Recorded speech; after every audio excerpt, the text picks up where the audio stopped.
Have you ever been on a project where you thought you could work more efficiently? Or is your organization following old processes that no longer make sense? If this sounds familiar, then Kanban might be a great fit for your team. You may have seen the Kanban system. It's usually a board or a wall with a bunch of columns filled with 3x5 cards and sticky notes. The board's simple design actually communicates several complex ideas. One of them is lean thinking. This is a way to visualize your work so you can eliminate excess effort, or what Lean calls waste. In this course, you'll see some of the ideas behind Kanban and lean thinking.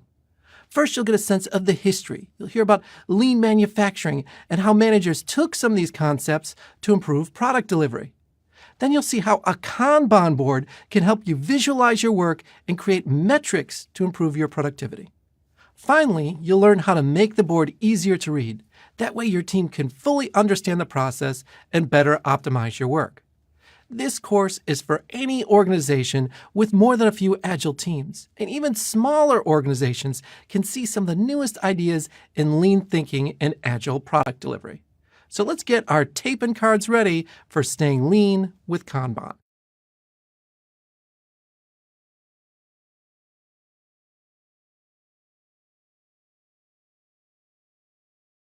In the early 20th century, the United States built a lot of large warehouses.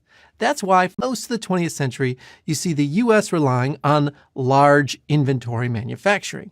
A car company could build 1,000 cars, and then the cars would sit on parking lots until someone decides to buy them.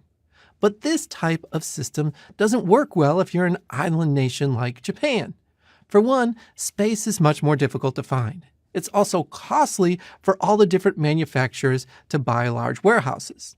It's also time-consuming. Remember that the manufacturer has to carry the entire cost of their inventory. So a car manufacturer would build 1,000 cars and then may have to wait months to recoup their investment. That's why in the 1960s, Japanese companies started experimenting with something called just-in-time manufacturing. Here, a manufacturer would create cars in much smaller batches. So instead of 1,000 cars, a Japanese manufacturer might just make 100. Then they would take these small batches and then send them directly to car dealerships. They have to worry about storing them for months in a parking lot. Ideally, this system shortened the length between car and cash. It would go right from the manufacturer to the dealership. The customer might even buy it the next day. So the manufacturer shoulders less of the investment. That's why it's called just-in-time. The product arrives just in time for the customer. The system works so well that the Japanese automaker Toyota adapted it to work with their production system. They tweaked it and started to create a new version which they called lean manufacturing. One of the core ideas was that instead of pushing products into dealerships, they would instead have the customer pull the car through the system. So when the customer buys up to 100 cars, that's the signal the manufacturer needs to build another batch. The idea of a pull system versus a push system became the central idea in Kanban. Kanban merges lean manufacturing with a practice that was used in Japanese grocery stores. In fact, the word Kanban is Japanese for signal card. The Kanban card was a signal to the grocery store that they needed to pull in new products.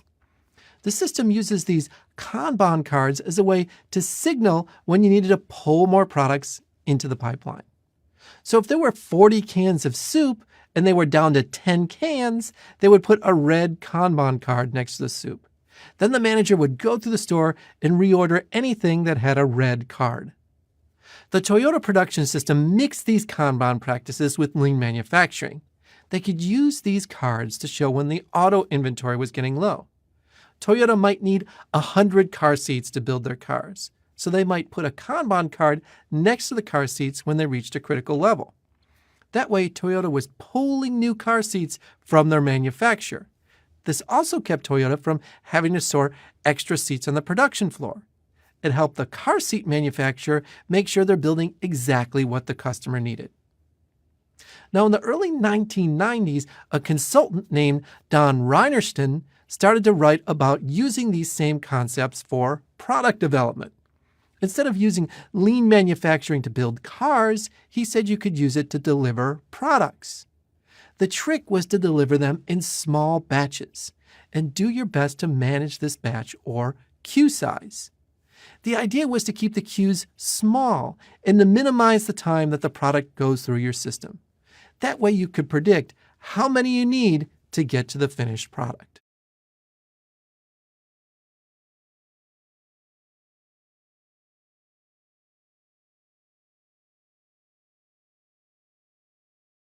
When I was younger, I lived in a large subdivision with one swimming pool. In the Midwestern states, the pool season is short, usually only about 2 months. So within those months, all the kids in the subdivision would try and pour into the shared pool. On a warm day, the pool would become chaotic and swelled into a stew of laughing and screaming kids. The pool managers had to come up with a solution to fight this avalanche. So one day they introduced a new system. Each kid was given a red elastic bracelet. They were told to put this bracelet on their left wrist. Once the bracelets ran out, new kids had to wait outside the pool for someone else to exit. I didn't notice it at the time, but I was taking part in a Kanban system. The pool had a set capacity.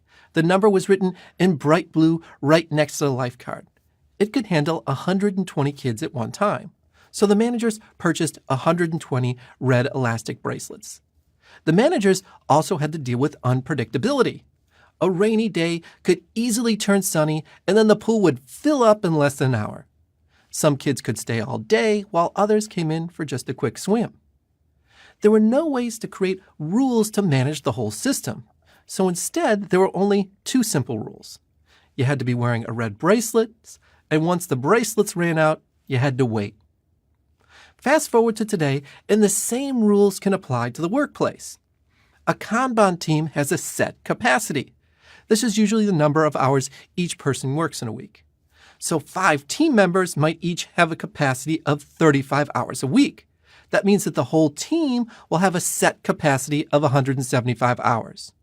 It's just like the pool sign hanging right next to the lifeguard, except instead of 120 kids, you now have 175 hours. Like the pool managers, Kanban teams have to deal with a lot of uncertainty. There could be a huge rush of work one week. Then the next week might be quieter. Some tasks might take months to finish, while others could be completed in an afternoon. The biggest difference with Kanban teams in the swimming pool is what each team decided to use for a signaling device.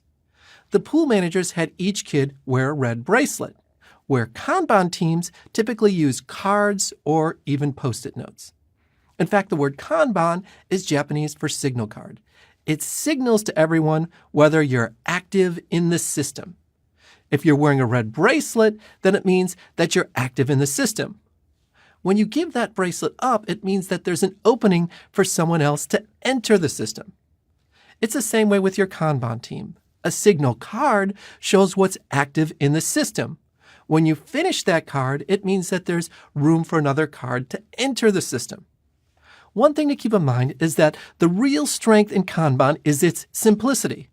You shouldn't always assume that complex problems require complex solutions. Sometimes simple solutions are powerful. They're easier for people to accept, and they can be elegant and long-lasting.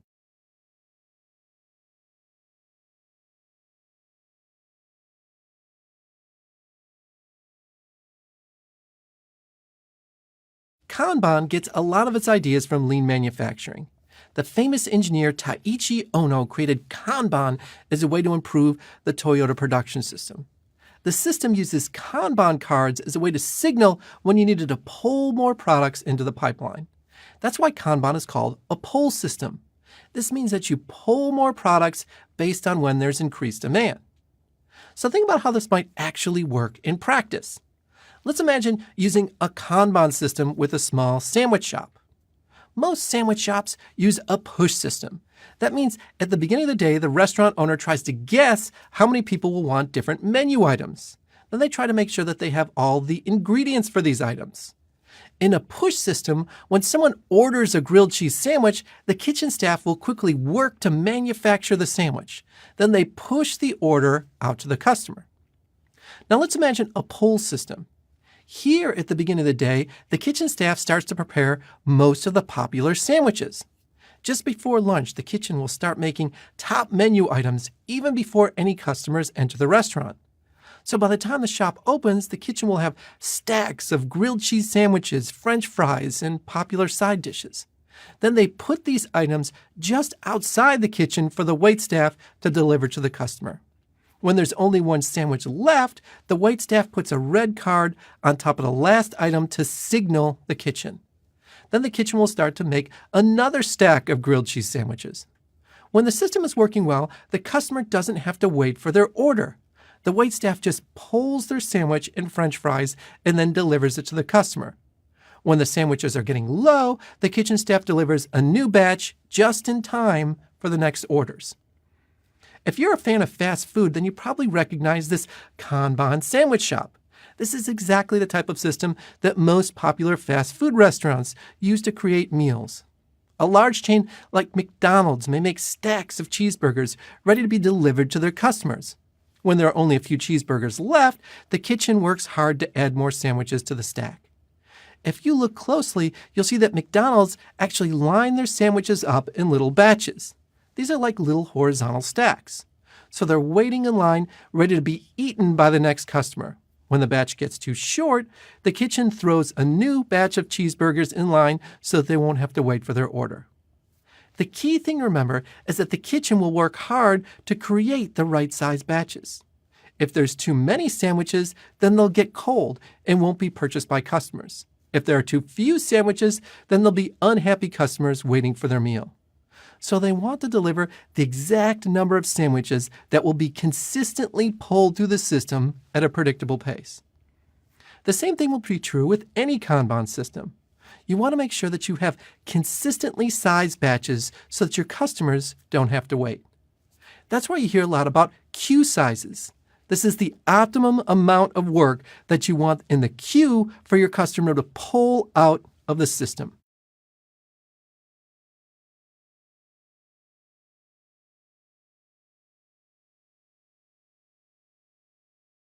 In his book, The Principles of Product Development Flow, Dan Reinertsen made the connection between lean manufacturing and product development.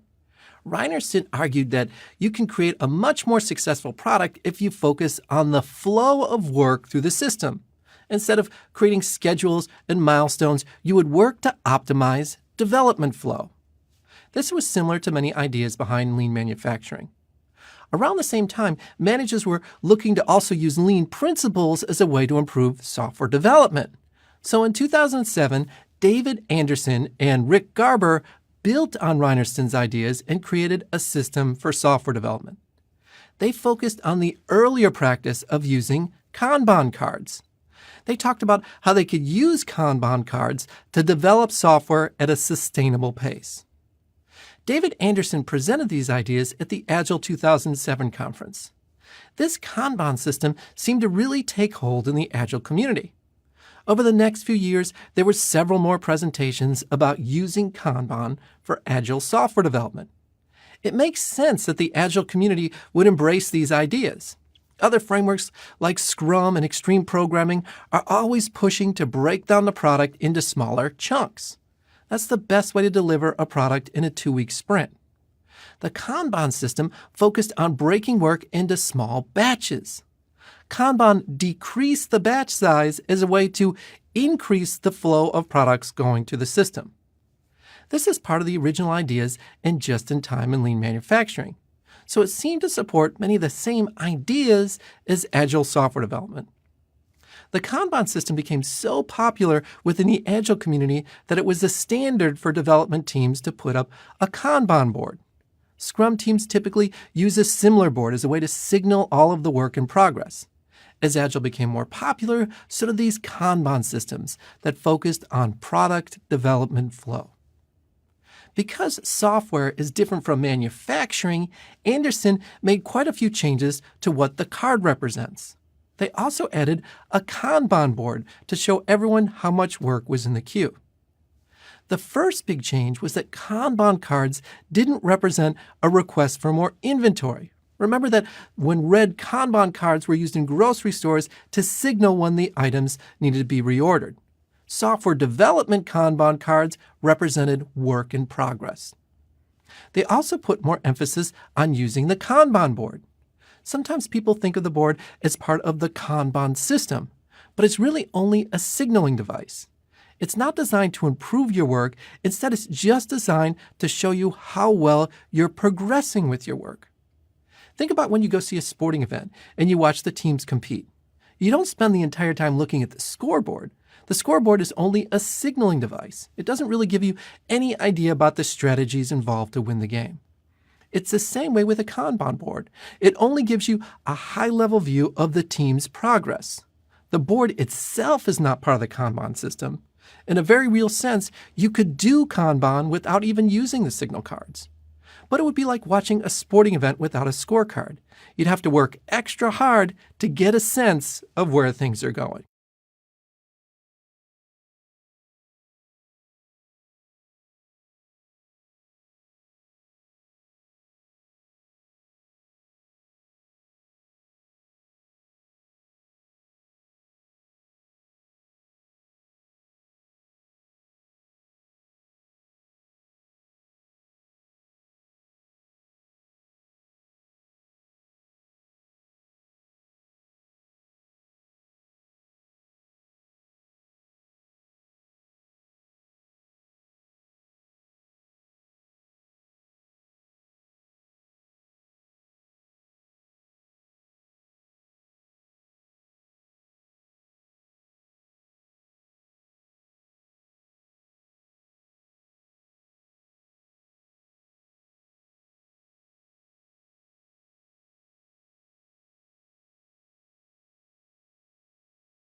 Think about the stock market.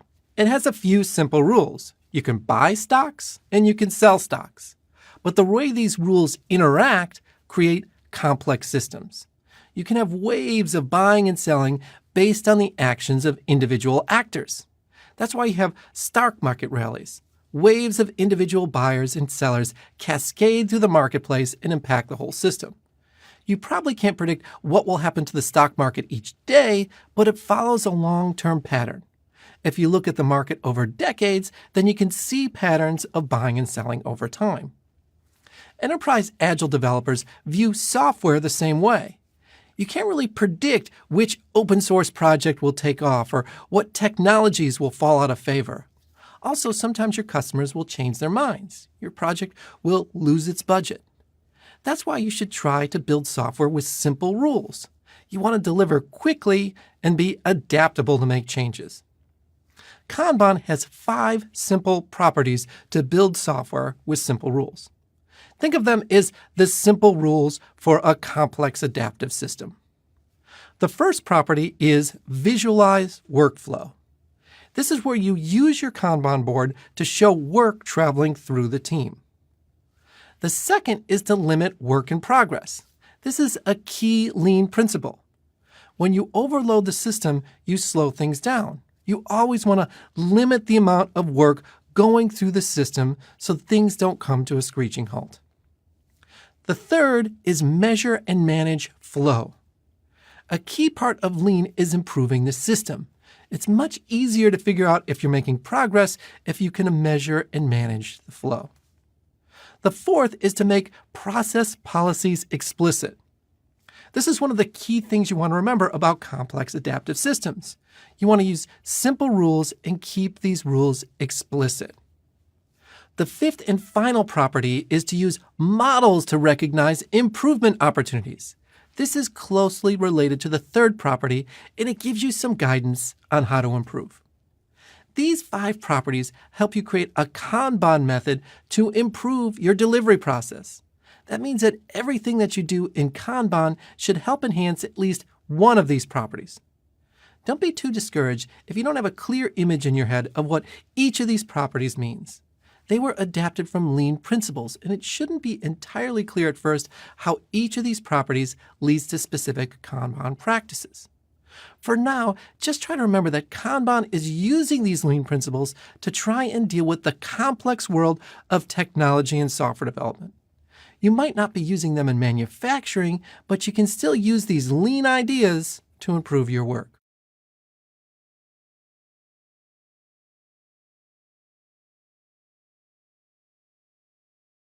Many organizations think of Kanban as a way to replace their existing processes.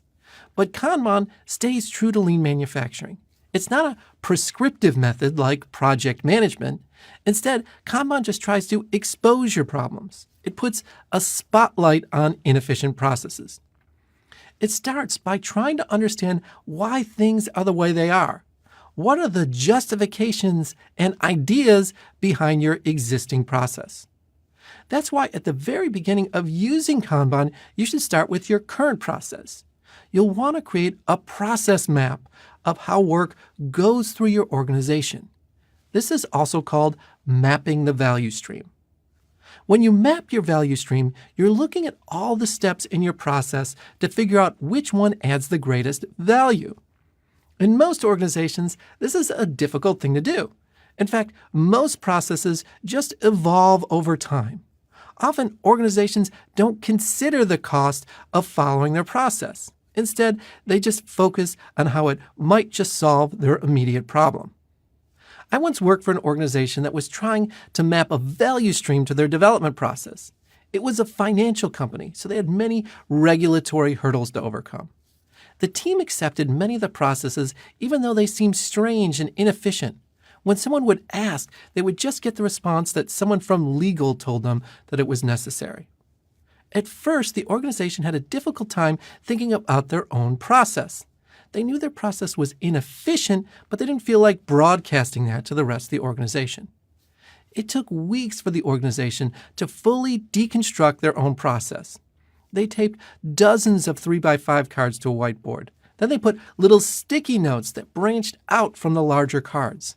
They showed different sub-processes in their justifications. When the team was close to finish, they were frustrated with what they saw. Their process map looked like a gnarled branch, twisted and turned and went backwards. Sometimes it would branch off in directions that would lead to many new challenges. Everyone could see how frustrating it could be to try and deliver a product. Once in the process map, the team had a great visualization of how they could deliver the product. Their next step was to try and get all the players in the organization to sit in the room and figure out how to optimize the process. The team laid out which part of the process added the most value to their customer. They did this by creating a long blue line on the whiteboard that showed the clearest path from beginning to end. All the work items outside the value stream might be necessary, but they didn't add value. The team pointed out areas of improvement and looked for ways to eliminate waste. The value stream mapping is a key part of your effort to benefit from Kanban. Once you can see your process, you'll find a bunch of new ideas on how to improve. Most organizations find it pretty challenging to map out their current process. After a while, your business processes start to feel like old office furniture. Everyone takes it for granted, and they're comfortable with how it looks. Don't fall into the trap of accepting things because that's the way it's always been. That's why you want to spend plenty of time trying to figure out your current process to make high-level process improvements. This can help you eliminate as much waste as possible. Waste are all the things that you do that don't necessarily add value to the customer. They're the extra steps in your process that don't improve the product. That's why you want to focus on creating the leanest path from beginning to end. The best way to start is to create a large visual presentation of your process. Use 3x5 cards and sticky notes and paste them on a large whiteboard. Most organizations map out their process from left to right. On the far left side, you have the very first steps in your process. Then the work flows from left to right as your work items step through the process. So let's say you work in a typical organization and you're developing a software product. The team gets together and you begin to map out your process on a whiteboard. They come up with 10 unique work items in their current process. So they create 10 3x5 cards and then tape them on the board from left to right. When they're finished, this is what the value stream map looks like. The work flows from 1 to 10. You might also decide to add a few sticky notes. You might want to add a few sticky notes near user acceptance testing. Maybe the customer has a few changes. If this happens, then you might find yourself starting back near card 3. Now that your team sees the whole process, you can start to think about how to eliminate the waste.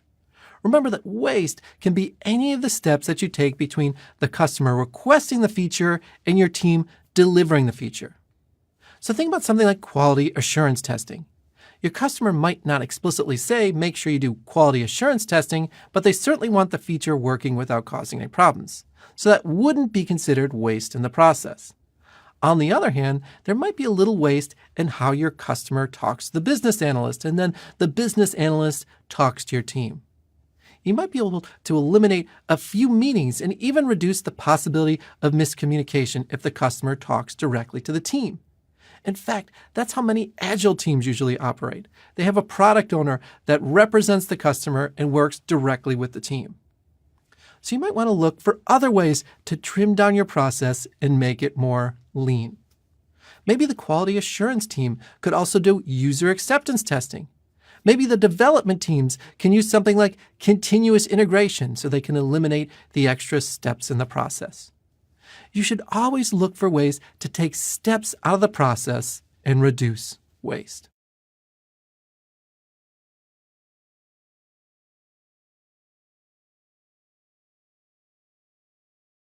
Once you have your process set up on 3x5 cards, then it's time to start building your Kanban wall. Your Kanban wall is one of the most recognizable parts of the Kanban system. In fact, many organizations think the wall is the whole Kanban system. But the wall is just a signaling device. It gives the team a big picture view of what's going on in the process. What's most common is for the team to set up different columns for each step in the process. It's also very common for the team to split a column into 2 or more sub-processes. That's why it's important to create your value stream before you even start to build your wall. You want to start eliminating your waste and then grouping together your steps into different columns. Software development teams will typically use blue sticky tape to create 5 columns. These will be input, analysis, development, test, and release. They will also split analysis and development into 2 sub-processes. So they might make these columns wider, then split them with green tape. Then label each of these 2 columns with the larger column as in progress and done. Some teams prefer to create buffer columns, so they might make buffer columns after analysis, development, and test. They'll create a column called dev ready after analysis, and another after development called build ready. Finally, they'll create one called release ready after the test column. There are advantages and disadvantages to creating these buffer columns. You can probably see the first disadvantage. It makes the Kanban wall more complicated. Here you went from 5 columns to 8 columns. If you created split columns for analysis and development, then you already have 10 columns. These buffer columns might make it easy for your team to figure out challenges in your process. If a lot of work items are stuck in build ready, then you might be ready to isolate back up with your testing team. Without that column, everything would just be stuck in development. Once you have your columns set up, you can start to put Kanban cards on your wall. Remember that these Kanban cards are different from what you use in lean manufacturing.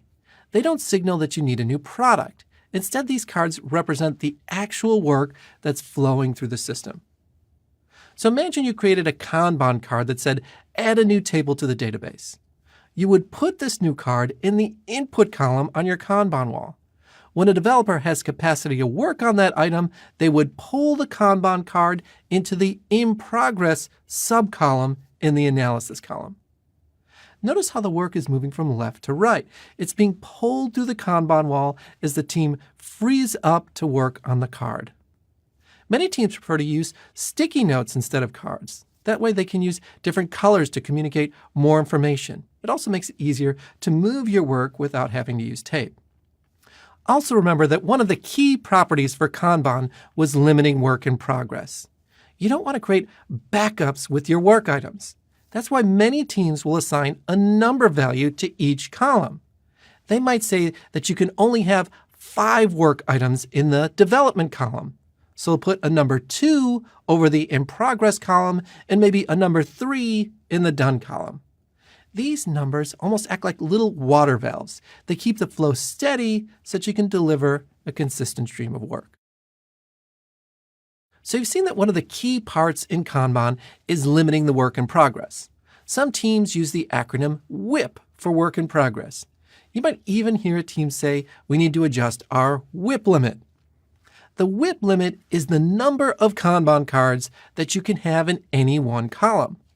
When you assign your development column a WIP limit of 5, that means that the team should work on no more than 5 work items at one time. Think of the Kanban card as the demand on the team. The organization is trying to pull work through the team. The columns place a limit on how much work the organization can demand. Yet demand is a tricky thing to figure out. If your organization had a consistent demand, then there wouldn't be any reason for WIP limits. Your team could always work on a steady stream of work. Unfortunately, this is rarely the case. Think of it this way. Imagine you wanted to regulate the amount of traffic that was going over a bridge. It could be pretty straightforward to set up booths at both sides of the bridge to limit the amount of vehicles. They could even use a Kanban system. Each vehicle would get a card as they passed through the booth. Then they could drop the card off at the opposite booth as they left the bridge. This system would make sure that there are only a certain number of vehicles on the bridge at one time. But you might notice that there's a flaw in this system. If you limit the number of vehicles, you're not necessarily limiting the demand on the bridge. Think about if you had 50 Kanban cards for each vehicle, but there's no restriction on the size of the vehicle. You could have 50 trucks, or you could have 50 motorcycles. Each of these would have a vastly different demand on the bridge. That's why it's very important for teams to do something called demand analysis. This is when you predict the amount of work your organization demands from the team. Some organizations have a lot of work at the very beginning of your project. Other organizations might get a big bunch of change requests during certain months of the year. Your team has to try and predict these demands so that they can make sure that they have enough capacity to deal with the work. Once you've figured out the demand on the team, there's a couple of tricks you could try to display your work on the board. You could try to split the board horizontally and have 2 different capacity measures on each set of the columns. In a sense, it would be like creating an extra toll booth on each side of the bridge. There would be one for cars and one for trucks. Then you could have the toll booths give out 10 Kanban cards for trucks and 40 for cars. You could also try to create different color coding for your Kanban cards. Maybe you'd have a green card that would show a higher demand. It might count as 2 Kanban cards when you look at your WIP limit. This would be almost like if you had 40 yellow cards and 10 green cards for your bridge. Then you instruct the toll booths to only allow trucks on the bridge when there's an available green card. Either of these techniques work fine, but don't spend too much time designing the board. Instead, put most of your energy into trying to predict the work demands on your team.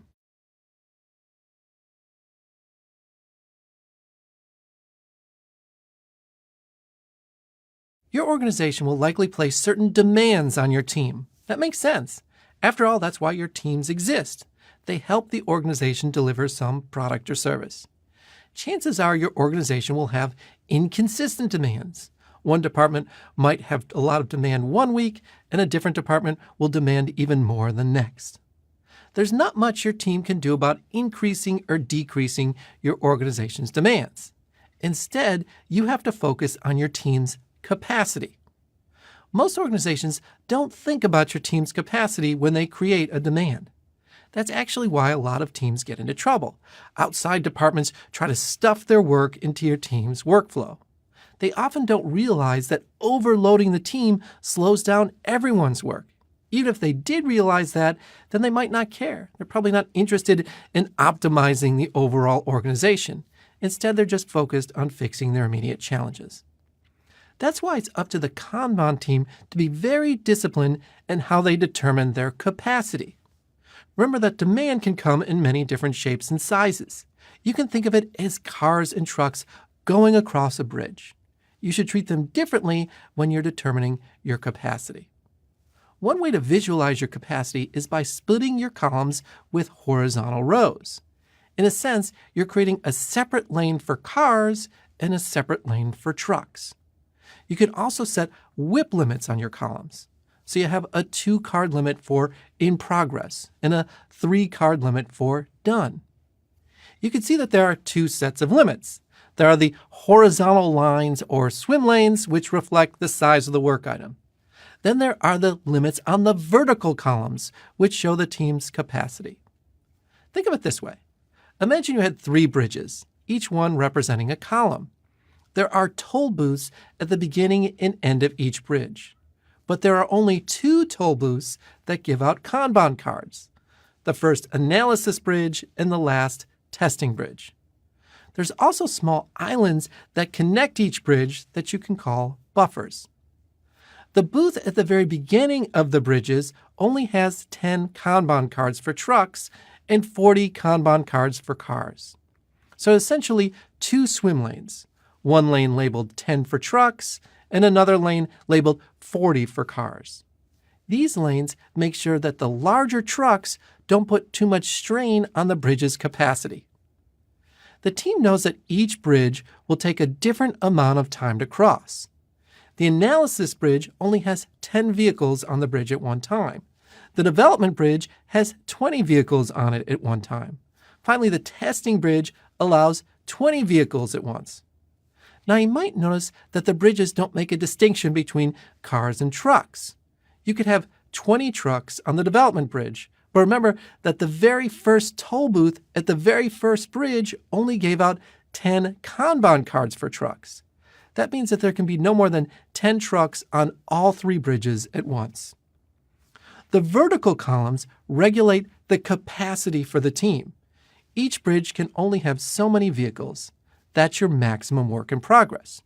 The horizontal columns help you manage the demand for each work item. That's the way you make sure you don't have too many trucks on your bridges. You can see that these horizontal and vertical limits work together to limit the demand on your team's capacity. Just remember that the horizontal limits are for the whole system. Think of them as the greatest number of trucks that you can fit on all your bridges, while the vertical columns limit the work in progress for each step in the process. That's the maximum number of vehicles for each bridge.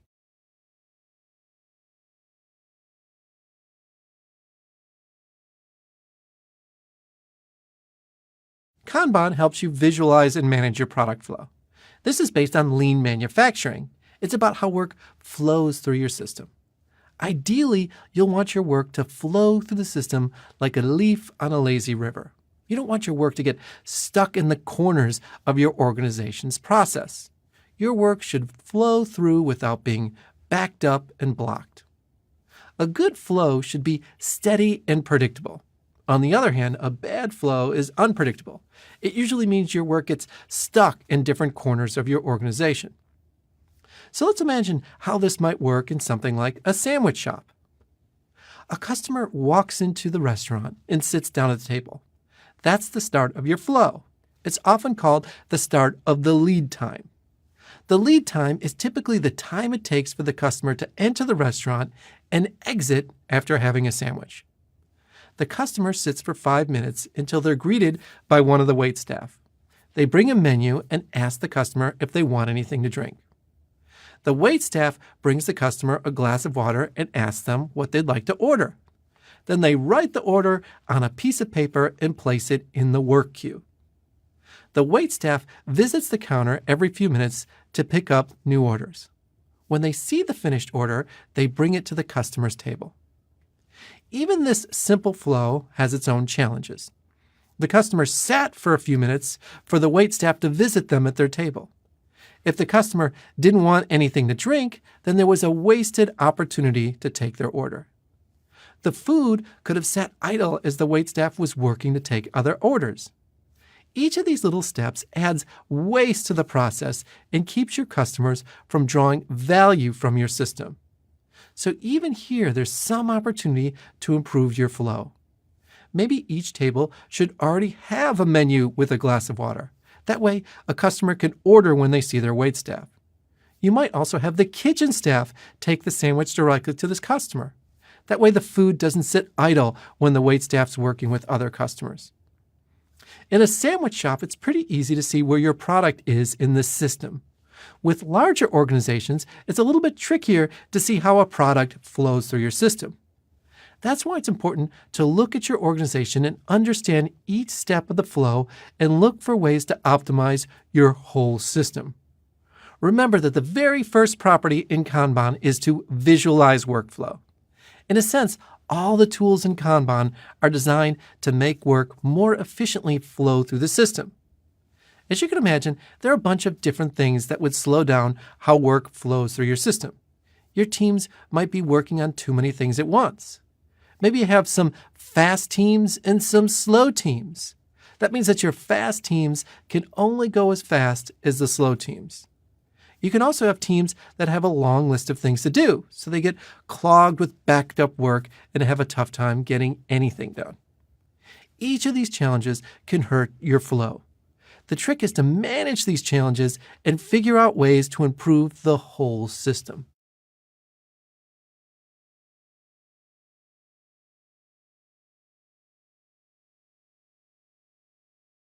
One of the key ways to improve your flow is to manage your different queue sizes. Typically, you want to create small batches of work for your queues. That will give you a steady flow of work through your system. Your Kanban board shows queues by creating different columns. You want your business analyst working on the analysis queue and then passing on to software developers in the development queue. Remember that each card represents an item in the queue. You can't put another item in the queue until there's room in the same column. Instead, you can only put another card in when you pull an existing card out. On top of each column, you have a number that represents the maximum number of items in the queue. The tricky part is figuring out how much of these little batches you should have in each queue at one time. This is typically called managing your queue size to optimize your flow. One way that Kanban does this is by using something called queue theory, or Little's Law. Little's Law says that you get more work through the system if you bundle tasks into smaller batches. If you get large batches, that can lead to a system backup. That ends up looking almost like a traffic jam. You'll have many cars backed up and no one seems to be moving.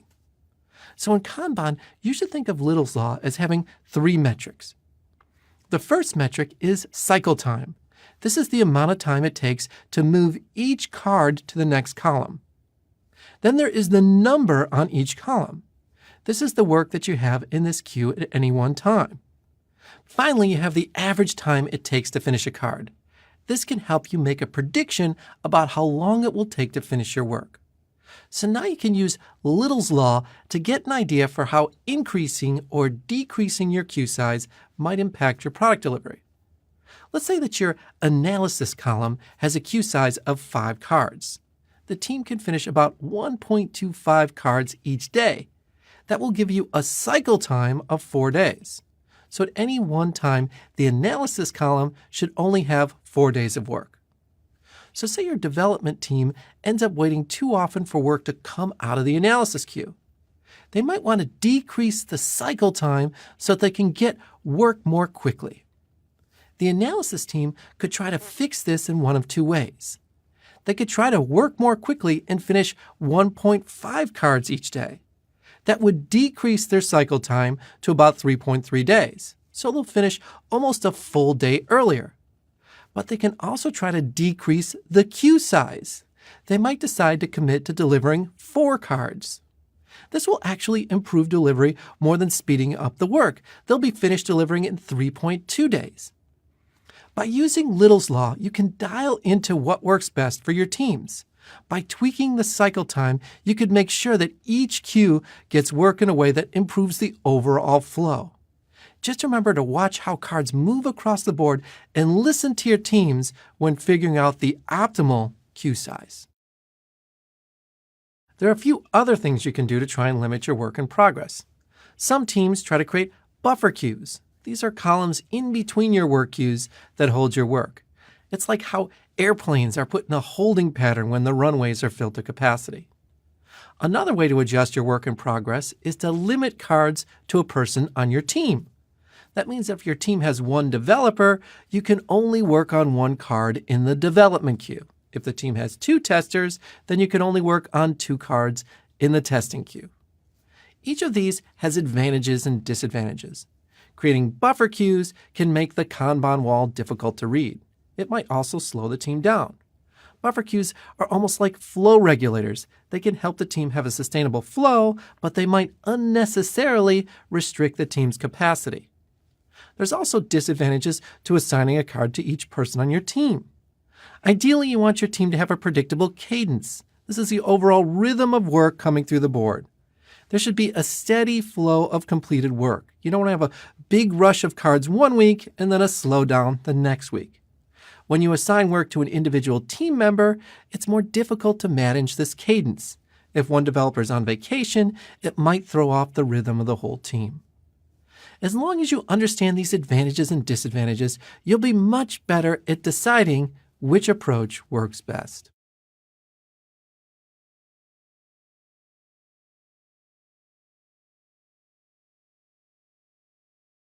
The Kanban board is a great tool to see the amount of work that's being pulled through the system. You have your different work queues, and the Kanban cards represent batches of work in the queues. Remember that one of the key benefits to Kanban is that it gives you a way to measure and manage your flow.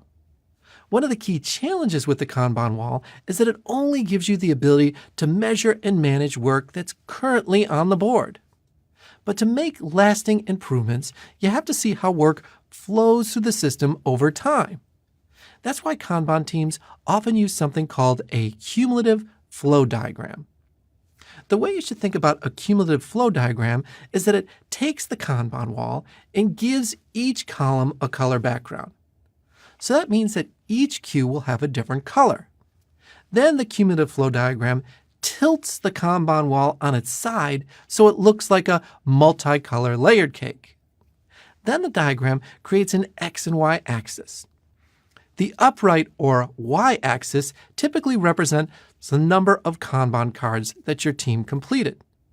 Then the horizontal or X axis represents the units of time. These are usually labeled as months. The very first month is when you started working on your product. As you can imagine, the cumulative flow diagram typically slopes upward. That means that when the team first starts working, they won't finish many cards. Then over time, they complete more and more until they finish the product. What makes things a little tricky is that each queue will be thicker based on the number of cards that they've completed. So when you start working on your product, you'll see a big bulge of Kanban cards in the input queue. That means that you're spending the bulk of your time figuring out the product's features. Then over time, the input queue should shrink and the deployed queue should increase. Say that your cumulative flow diagram looks like this. You see a big purple bulge at the beginning of a steady slope, but you don't see a similar sized bulge of the color red. If you see this in the diagram, that means that the development team is pulling too much work through the system. You'll either want to dial back the development queue's WIP limit, or you want to increase the testing team's capacity.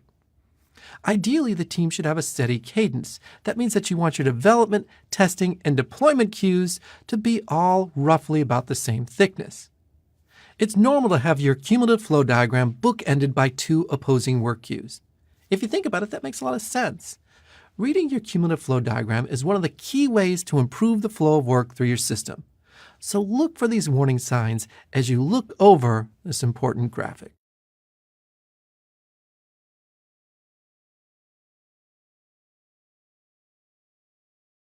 Some Kanban teams struggle with what type of information they should put on their cards.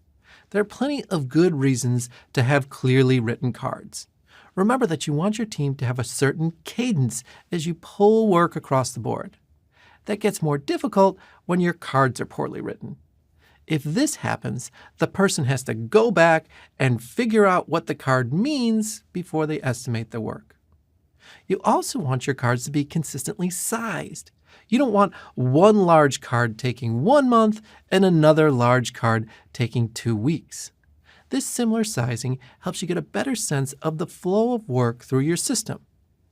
Remember that metrics like the cumulative flow diagram depend on how many cards you complete.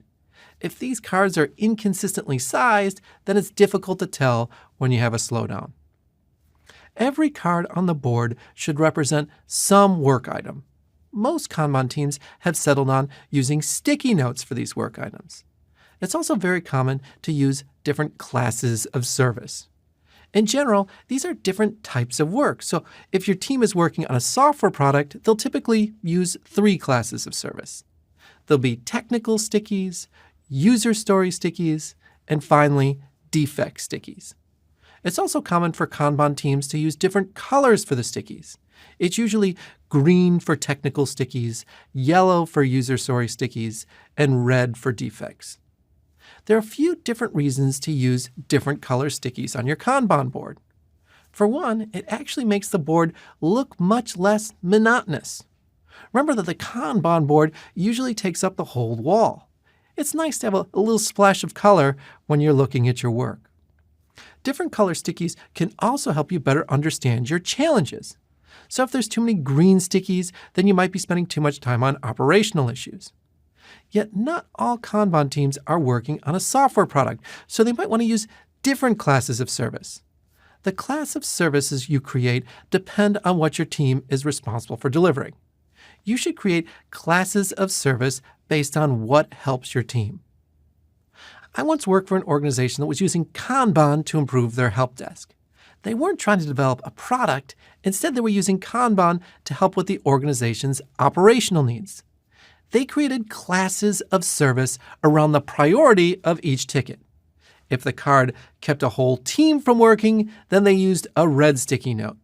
If it's just kept one person from working, then they used a yellow sticky.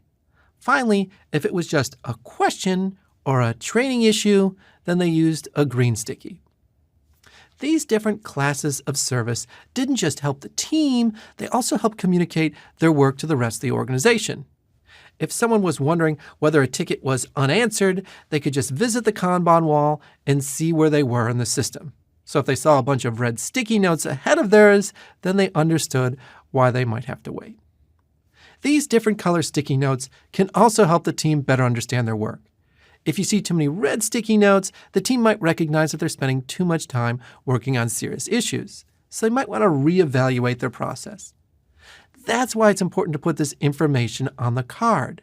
It's a key way to improve the visibility of the work on your board. Many teams find that the yellow sticky notes or feature cards are the most difficult to create. That's because these cards represent something new. Cards for software bugs are usually easy to describe. It's also pretty straightforward to write down a maintenance issue. So green and red stickies are often much easier to create. But describing features can be a real challenge. You have to have a real clear understanding of what the customer wants. Then you have to translate that statement into something that can be delivered. Many teams try the user story format. If you've been on an Agile team, then you're probably familiar with this way of describing your work. A user story is a broad value statement. It's almost like a note to remind you to have a future conversation. It's like saying, I should really talk with Shelley about the data she wants to show on the mobile application. That's why user stories have an unusual format. The most common format is, as a user, I want some feature so that I can have some value.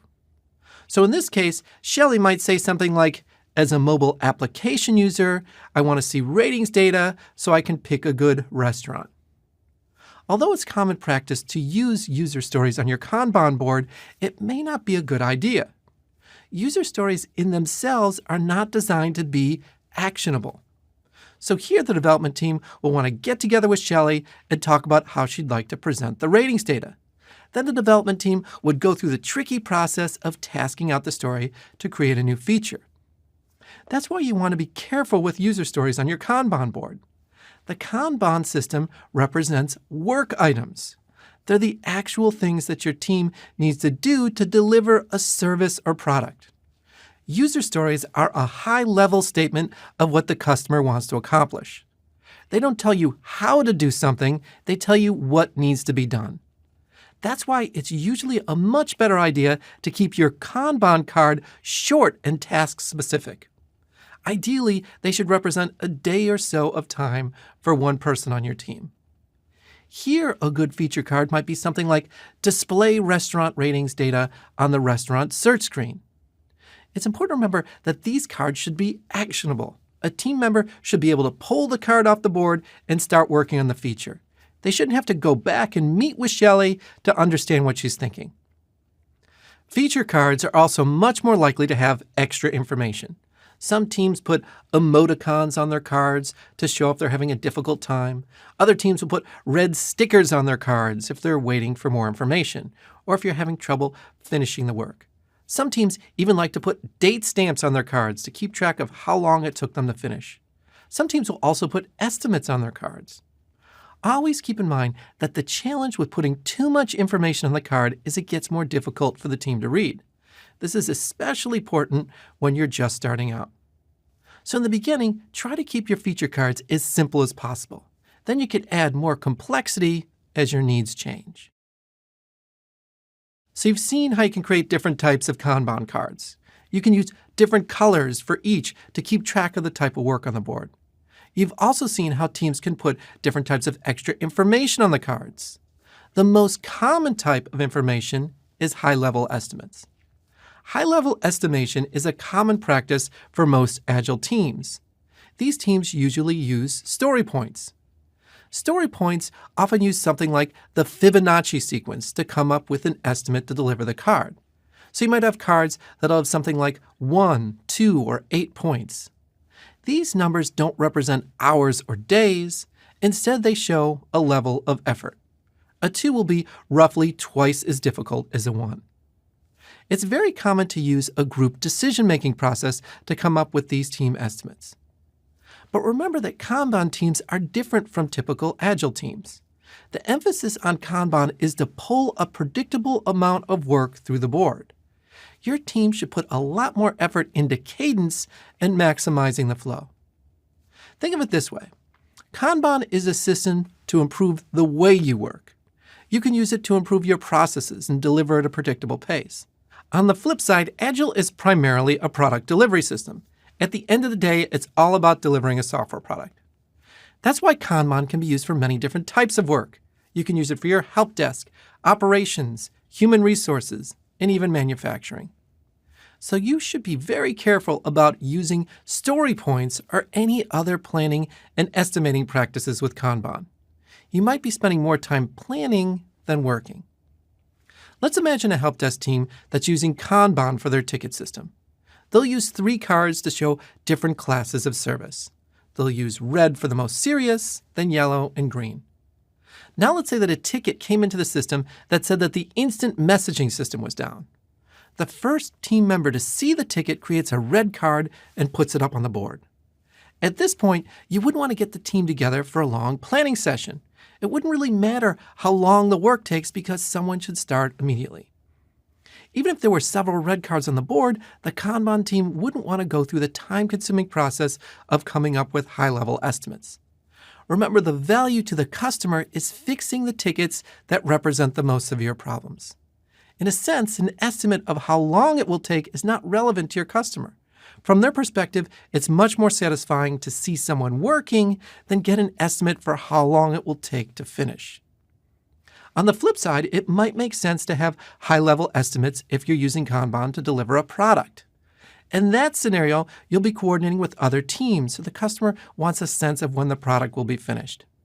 That's why you want to take extra special care when you're thinking about whether to use estimates with your Kanban team. Don't just assume that since Kanban is used with Agile teams, that it makes sense to adopt all of Agile practices. Think about whether or not your customer values planning and estimating.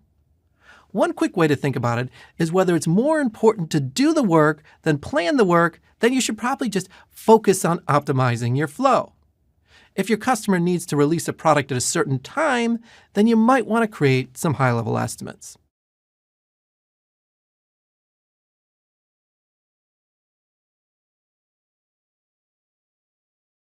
Kanban is a great way for teams to optimize their work. You can visualize your work items and optimize the flow of work across the board. Then you can see ways to improve the work and deliver greater value. Still, there are two big challenges with Kanban. The first is that Kanban in itself is not a great change management platform. The second is that Kanban is often not a very fun way to work. Enterprise Agile is a large organizational change. You need to change your culture and add new roles and processes. Kanban doesn't give you the tools you need to make big changes. Instead, it focuses on improving your current process. That might not be a bad thing. After all, lean manufacturing depended heavily on the Japanese concept called Kaizen, which is typically translated as continuous improvement. That leaves much of the improvement in the hands of the team. Think of it this way. I once worked for an organization that was having trouble keeping people on their Kanban team. Unfortunately, every time one of the managers had challenge, they would pull their employee from the team to work on this issue. So I worked with the team to create something called a peel-off board. It would show the impact of the project anytime someone was peeled off to work on another issue. The board would list out the person's name, and next to them, it would have all the Kanban cards that wouldn't be completed. The board clearly showed that all these peel-offs had an impact on the project timeline. But that didn't change the manager's behavior. They were behaving as they always had, and the added visibility wasn't any incentive to change. Most large organizations have to change from both the bottom and the top. That means that employees have to be motivated to make a change, and managers have to buy into fixing the status quo. Kanban's focus on improving the current process might shortchange the momentum you need to make big changes. That's also why, in many ways, Kanban is not always the most fun way to work. Teams don't always get excited about going from delivering every 7 weeks to delivering every 6 weeks. What does excite people is the idea of radically improving your organization. Even if it doesn't happen, sometimes it's better to set the goal of delivering every 2 weeks. Practical, incremental improvements might be more realistic, but it might not have people spring out of bed in the morning. Kanban's in danger of creating the opposite challenge. Sometimes it makes the work too repetitive. Remember that Kanban is based on lean manufacturing. A lot of these manufacturing processes work fine for repetitive work. An assembly line has been optimized to deliver a product. But in a software company, it's not the most effective way to engage your employees. Most of what Kanban teams deliver is still considered creative work.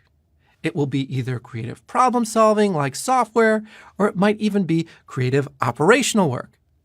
Either way, it's likely to be something different every day.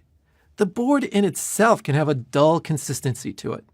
Even though the work might change, the board always seems to stay the same. The key challenge is deciding how important it is for your teams to have fun. There are many ways that teams can improve Kanban.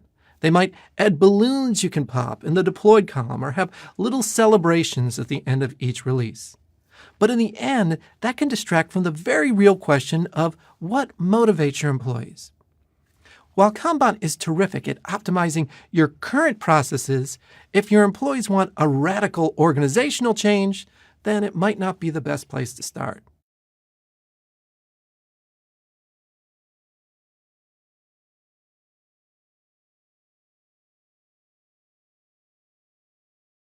In this course, you saw how to use a Kanban board as a way to visualize your workflow and improve productivity.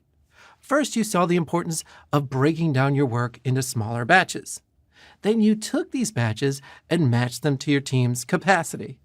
Then you saw how to use the board to match these batches to different queues. Finally, you saw how to tweak the queues to optimize the process and manage your work in progress, or WIP limit. This course is part of a larger series on Enterprise Agile. That means that you have a couple of options on where you'd like to go next. If you're sold on Kanban, then you can check out the course on Lean Foundations. This course expands on some of these Lean ideas and goes further into the Lean mindset. If Kanban is just one approach you're considering, then you might want to watch the other courses in this series. You can start by watching Changing Your Organization's Culture. This Enterprise Agile course will help you figure out how to make a large-scale organizational change.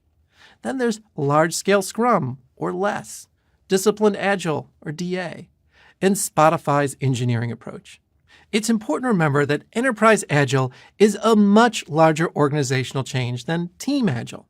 So the more you know about different frameworks, the better you'll be at making the change.